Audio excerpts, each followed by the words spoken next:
చెప్తాను చూడు. ద్యూత ప్రియశ్చ కౌంతేయః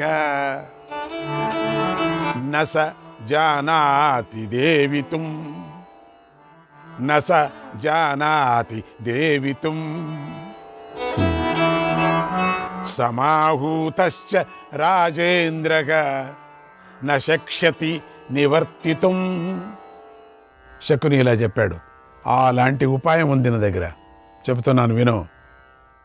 కుంతీపుత్రుడైన ధర్మరాజుకు ఒక వ్యసనం ఉంది, నీకు తెలుసా? నాకు తెలుసు అది. ఏంటది? ఆగు చెప్తాను. బండి నిదానంగా పొమ్మని చెప్పు. నిదానంగా తోలు.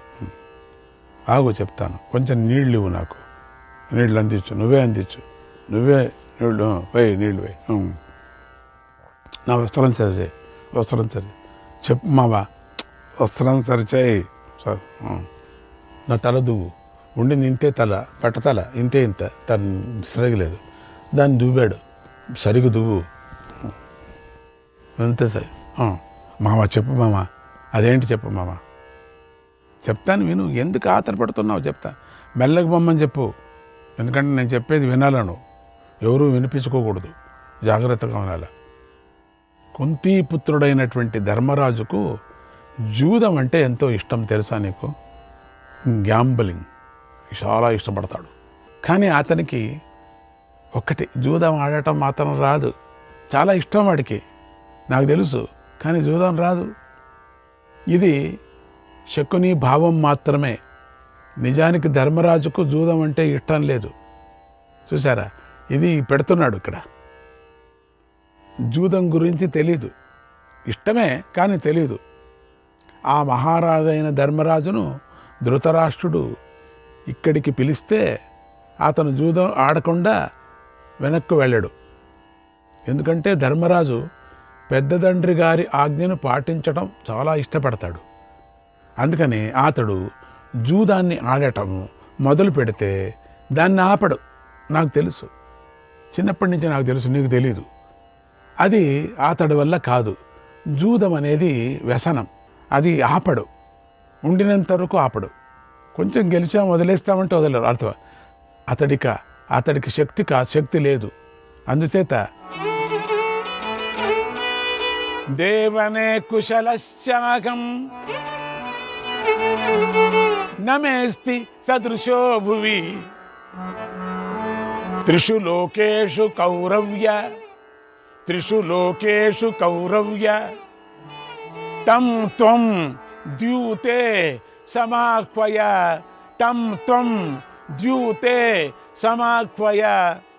జూదం ఆడటంలో నన్ను మించిన వాడే లేడు. నేను నేర్పరిని. నాతో ఈ భూలోకంలోనే కాదు, 3 లోకాల్లో ఎవరు కూడా జూదం ఆడలేరు. నాతో సాటి రాగలవాడు ఎవడూ లేడు. అందుచేత నువ్వు మహారాజైన ధర్మరాజును జూదానికి పిలిపించు.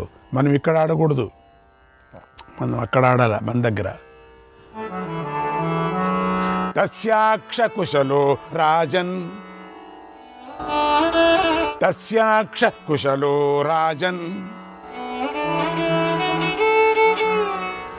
ఆదాస్యేహ మసంశయం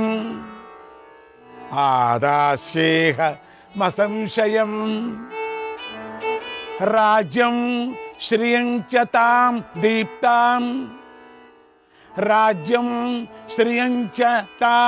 దీప్తాం త్వదర్థం పురుషర్షభ. ఓ రాజా, పాచికలు ఆడటంలో నేను నేర్పరిని. జూదంలో గెలిచి అతడి రాజ్యాన్ని నీకు దక్కేలాగా నేను చేస్తాను, అంతే కదా. ఆ రాజ్యం నీకు కావాలి కదా, నేను ఇప్పిస్తాను. మెలమెలా మెరిసిపోయేటువంటి అతడి సంపదను నీకు దక్కేలాగా చేస్తాను. నీకు ఆ సభ కదా కావాలా, అది ఇప్పిస్తాను. ఇందులో ఎలాంటి సందేహము లేదు. నన్ను నమ్ము. ఇదంతా నువ్వు రాజుగారికి చెప్పు. ఆ రాజుగారికి చెప్పి ఈ ఉపాయానికి నీ తండ్రి ఒప్పుకుంటే, అనుమతిస్తే, ఇష్టపడితే నేను పాండవులను జయిస్తాను, నన్ను నమ్ము అన్నాడు శకుని. అప్పుడు దుర్యోధనుడు, మామా, మాట్లాడడంలో నువ్వే నేర్పరివి కనుక నువ్వే మహారాజుకు చెప్పు, ఒప్పుకోనేలాగా చెయ్యి, నాకు భయం, నీకు ఉన్న శక్తి నాకు లేదు, నేను చేతగాడిని వాడిని, అసమర్థుణ్ణి గనుక నువ్వే చెప్పు నాయన. మా నాన్నకి ఈ పనిని నాకు సాధించిపెట్టు, సంపదను నాకు సాధించిపెట్టు, అధికారాన్ని నాకు సాధించిపెట్టు అన్నాడు దుర్యోధనుడు. శ్రీకృష్ణాయ పరమాత్మనే నమః. 49వ అధ్యాయం. దుర్యోధనుడు శకునితో కలిసి రాజసూయ యజ్ఞానికి వచ్చాడని చెప్పుకున్నాం. ధర్మరాజు యొక్క యజ్ఞ వైభవాన్ని అంతా చూశాడు. సమృద్ధిగా ఉన్నటువంటి పాండవుల ఐశ్వర్యాన్ని చూశాడు. ఆ సందర్భంలో శకుని దుర్యోధనుడి బాధను తెలుసుకున్నాడు. అతనితో మాట్లాడి అతడి మనస్సులోని అభిప్రాయాన్ని గ్రహించాడు. వెంటనే ధృతరాష్ట్రుడి దగ్గరికి వెళ్ళి ఇలా అన్నాడు, ఓ మహారాజా, మన ప్రియమైన దుర్యోధనుడు కాంతిని కోల్పోయాడు, ఎందుకో బాగా చిక్కిపోయాడు, బాగా దీనుడైపోయాడు, ఏదో చింతలో పీడించబడుతున్నాడు, తెగ బాధపడుతూ ఉన్నాడు, సరిగా నిద్రపోవటం లేదు, సరిగా ఆహారాన్ని తీసుకువెళ్ళటం లేదు, తినటం లేదు, సరిగా మాట్లాడటం లేదు, కుమిలిపోతున్నాడు. మన దుర్యోధనుడికి ఏమైందో ఏమిటో తెలియటం లేదు. అతడి మనస్సులో ఏముందో ఏమిటో కూడా నాకు తెలియటం లేదు. నాకు సరిగ్గా చెప్పటము లేదు. ఎన్నో మాటలు నేను అడిగాను. ఎందుకో అక్కడి నుంచి రాజసూయ యజ్ఞం నుంచి వచ్చినప్పటి నుంచి కూడా, ఆ యాగం నుంచి వచ్చినప్పటికి కూడా ఎందుకో సరిగా కనపడటం లేదు, ఎవరికీ చెప్పటం లేదు. కనుక మీరే దుర్యోధనుడి మనస్సులో ఏముందో తెలుసుకోవాలి, అతడి యొక్క బాధను తెలుసుకోవాలి, బాధను తొలగించాలి. అతడికి శత్రువుల వల్ల కష్టం కలిగిందేమో, లేదా ఏదో కారణం వల్ల సహించరాని కష్టం కలిగిందేమో, ఏది ఏమైనా కానీ అతడికి కష్టం కలిగింది. మొత్తానికి అతడి మనస్సుకు బాగా గాయమైంది, మనస్సుకు బాధ కలిగింది. ఆ గాయాన్ని మీరే రూపుమాపగలరు. మనస్సులోని బాధను మీరే తొలగించగలరు. అందుచేత ఒక్క పర్యం మీరు దుర్యోధనుడిని పిలిపించండి, మీరే స్వయంగా పరీక్షించండి, విషయం తెలుసుకోండి. మీ కుమారుడి బాగోగులు చూసుకోవలసిన బాధ్యత మీదే కదా. కనుక ఇప్పుడు మీ బాధ్యతను మీరు పాటించండి. దుర్యోధనుడంటే మామూలు వాడు కాదు. నీ పుత్రుల్లోకెల్లా పెద్దవాడు కదా, నీకు పెద్ద కొడుకు, ఈ దేశానికి యువరాజు, మీ తర్వాత కాబోయే రాజు, రారాజు, నిన్ను ఉద్ధరించేవాడు. కనుక ప్రియమైన అతడి మనస్సులో ఉన్న బాధను నువ్వు గుర్తించు అన్నాడు.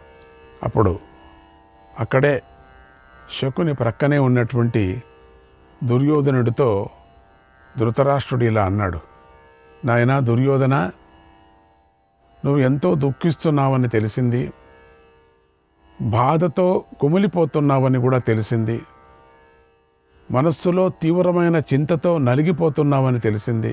ఇప్పుడు ఎందుకు బాధపడుతున్నావు? దీనికి కారణమేమిటి? నువ్వు బాగా కుమిలిపోతున్నావని నీ గురించి నాకు ఈ శకుని చెప్పాడు. అసలు నువ్వు బాధపడటానికి తగిన కారణమే నాకు కనిపించడం లేదు కదా. ఎందుకంటే ఈ సంపదంతా నీదే, అది నీ వశంలోనే ఉంది, దాన్ని నువ్వు ఇష్టానుసారంగా అనుభవించవచ్చు. ఈ రాజ్యమంతా నీదే, హాయిగా అధికారం చలాయించవచ్చు, ఇష్టం వచ్చినట్లుగా ఆజ్ఞలు చేయవచ్చు, పనులు చేయించుకోవచ్చు. ఇక నీ తమ్ముళ్ళు, నీ స్నేహితులు నీ మాటే వింటారు, నీకు ఎదురు చెప్పరు వాళ్ళెవరు కూడా.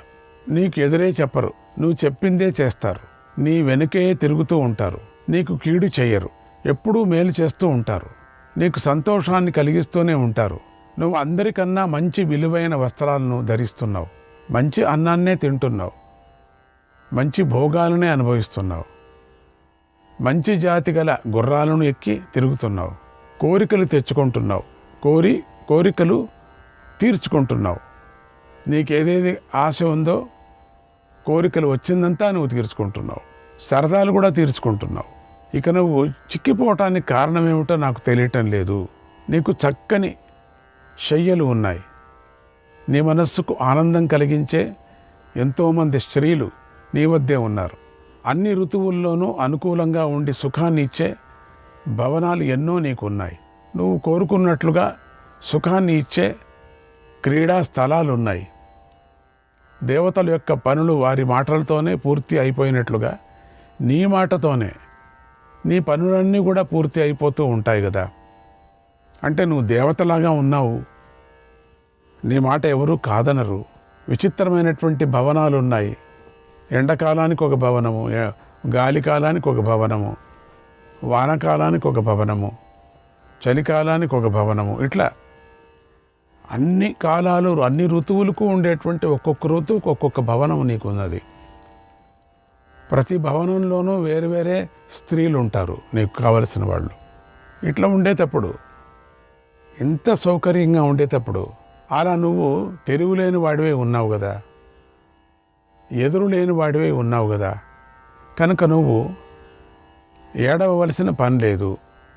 మరి దేనికోసం ఏడుస్తున్నావు, దేనికోసం బాధపడుతున్నావు? నువ్వు స్వర్గంలో ఉన్న ఇంద్రుడిలాగా ఉన్నావు కదా, అన్ని కోరికలు కూడా తీర్చుకుంటున్నావు కదా, నువ్వు భోగాలు అనుభవిస్తున్నావు కదా, మంచి అన్నపానీయాలు పొందుతున్నావు కదా. కనుక నువ్వు దేనికోసం ఏడుస్తున్నావు, దేనికోసం బాధపడుతున్నావు? కృపాచార్యుడి వద్ద పెద్ద చదువులే చదువుకున్నావు కదా, నిరుక్తం, ఛందస్సు, అర్థశాస్త్రం, అష్టవ్యాకరణాలు పద్ధతిగా చదువుకున్నావు కదా, పండితుడివి అయ్యావు కదా. మరి ఇక దేనికోసం ఏడుస్తున్నావు?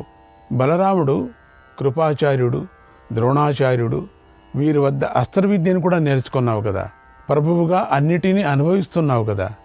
అందరూ నిన్ను స్తుతిస్తున్నారు, అందరూ నీకు జేజేలు పలుకుతున్నారు. నీ గౌరవానికి లోటు లేదు, నీ సుఖానికి లోటు లేదు. నువ్వు బుద్ధివంతుడువు, ఈ లోకంలో నువ్వే జ్యేష్ఠుడువు, నువ్వే శ్రేష్ఠుడువు.